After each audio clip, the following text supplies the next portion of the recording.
Hola, ¿qué tal? ¿Cómo estás? Buenos días, tardes, noches, tengas, dependiendo del horario en el que estés viendo este video. Mi nombre es Abraham Gómez y como siempre un gusto y un placer poderte acompañar en una clase más, en esta ocasión correspondiente a la asignatura de modelos de formación docente, séptimo cuatrimestre de la licenciatura en pedagogía aquí en Universidad CETEC. Un gusto y un honor acompañarte. Vamos con las diapositivas del día de hoy. Permíteme tantito, te comparto pantalla.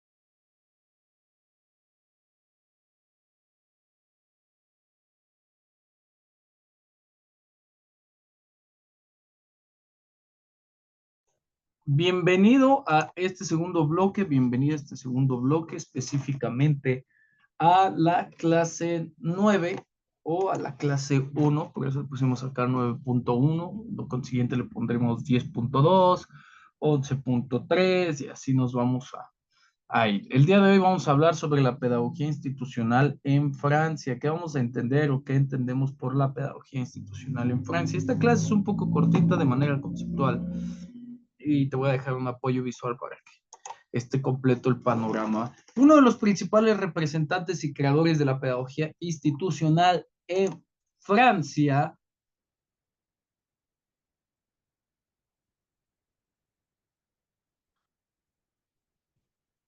lleva por nombre Michel Lobrot, nacido el 22 de enero del año de 1924.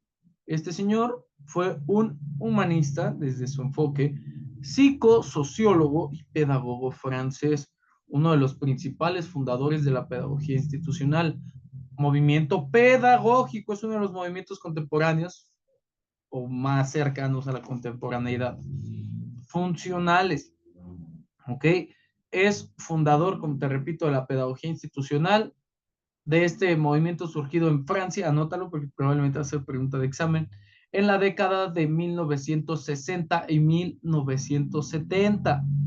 Está muy vinculado a lo relacionado, absolutamente a todo lo relacionado con los acontecimientos de mayo de 1968.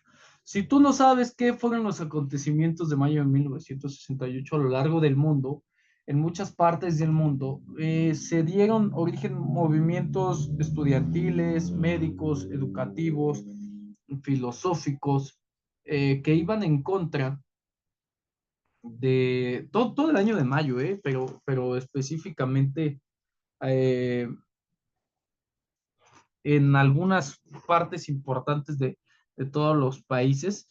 En el caso de Francia, era claramente una revolución social en contra pues de algunas situaciones políticas, ¿no? Específicamente, no el derrocar a un poder político central, sino el darle una revuelta a lo estudiantil, a la clase obrera, los sindicatos, etcétera, etcétera, etcétera. Esta parte, te digo, sucedió en muchos países, Francia fue uno de ellos, y es que esta pedagogía institucional surge de estos nuevos análisis de lo que estaba pasando en el mundo en esos tiempos. Junto a Raymond Fonville, George Lapazade, Fernand Aubry y Aida Vázquez cuestionaron el papel de las instituciones, todas, no solo las educativas, ya que todas tienen un carácter burocrático que estaban generando eh, pues más burocracia en los individuos y en los grupos. Ok, vamos a redundar en algunos datos. Yo te pido que estés pendiente y que los vayas anotando.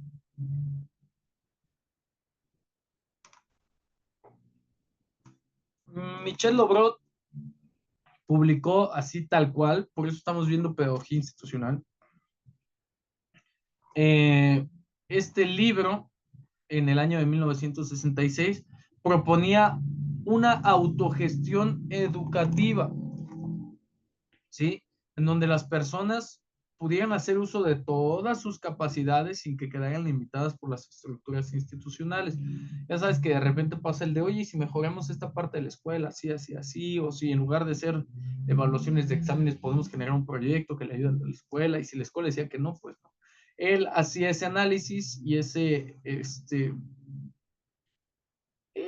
ese planteamiento de que la autogestión educativa podría llevar a que los alumnos o miembros de las instituciones realmente pudieran desplegar todas estas capacidades y que no se limitara por la estructura institucional.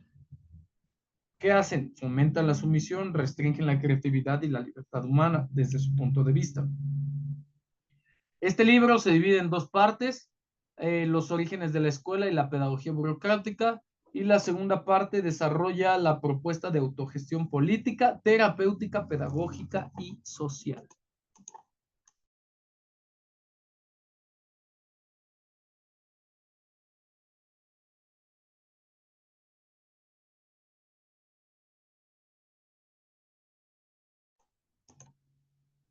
Ok, además de este libro del cual estamos hablando, de pedagogía institucional, tiene la creación de una teoría y método conocido como la no directividad interviniente. Este enfoque, pues sí, influye en la forma que se replantea la educación y organización de la escuela de esas épocas. Recuerda, está muy ligado a los movimientos estos que te digo de revolución educativa, social y laboral.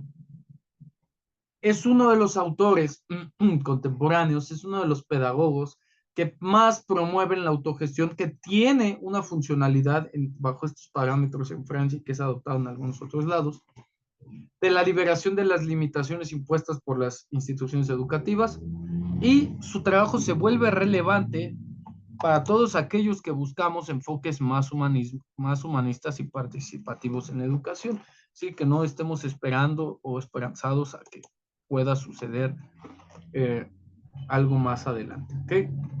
Esta pedagogía institucional que Michel Lobrot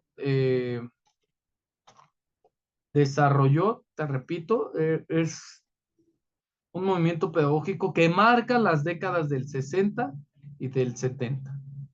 ¿Ok? O sea, 10 años tuvo un impacto en Francia, cuestionando el poder y el papel de las instituciones, la burocracia dentro de ellas y el impacto que estaba teniendo la burocracia no solo en las personas y en los procesos y en las estructuras. Ok, te repito, los principales representantes, Raymond Fonville, Georges Lapasset, Fernando Auri y Aida Vázquez. Okay. Algunos de ellos, críticos de las técnicas de Freinet, que sí ya vimos que en ese momento que fueron desarrolladas fueron un avance importante para las comunidades en donde se desarrollaba. Incluso el mismo Freinet decía que no eran un método, que eran técnicas porque no alcanzaban a tener el impacto del método. ¿Sale? Se plantearon los problemas que tenía la educación, todos estos autores, y junto a Celestín Freinet, obviamente por las razones que ya platicamos con anterioridad, y pues daban origen a un análisis de cómo funcionarían o cómo iban a funcionar o cómo se iban a expandir o cómo iba a repercutir los sistemas educativos después de la Segunda Guerra Mundial. ¿Ok? Como indica Anthony Tort en su estudio introductorio de este libro, este movimiento coincide en el tiempo con otros movimientos como los de Iván Illich, Paulo Freire, Loris Malaguzzi, Mario Lodi o Lorenzo Milani en Italia, ejemplos de replanteamiento sobre cómo debe de ser la educación y cómo deben ser las escuelas. Es decir, no solamente es un movimiento educativo, sino que también es un movimiento filosófico. ¿A cargo de quién? De nada más y nada menos que el señor que estamos viendo ahí en pantalla, Michel Lobrot. Ahora, esta propuesta pedagógica denominada pedagogía institucional, que tiene sus orígenes en Francia, que tiene como principal representante Michel Lobrot, nace o surge de ir en contra de la pedagogía tradicionalista de esta época, porque no es lo mismo la pedagogía tradicionalista del 1500 a la de esta época. La de esta época se caracterizaba por tener programas educativos enfocados al conformismo, enfocada en difundir la ideología de la clase dominante, autoritarismo de los profesores, represión administrativa, que la escuela se estaba convirtiendo en un cuartel y la institución en una cosa. Contra todo esto se oponía la pedagogía institucional de Michel Lobrot. ¿Ok? Ya hablamos de cómo se estructura esta pedagogía y ahora vamos a ver que en términos de autogestión educativa y en términos de ir en contra de la burocracia se propone un proceso autogestionario, ¿sí? En esta clase se vuelve palanca.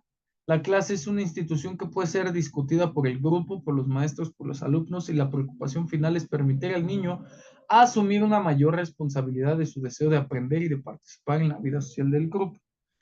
Obviamente, como en todas las situaciones sociales y humanas, cuando hay mayor responsabilidad, se debe de tener un cambio profundo en la relación del maestro y del alumno.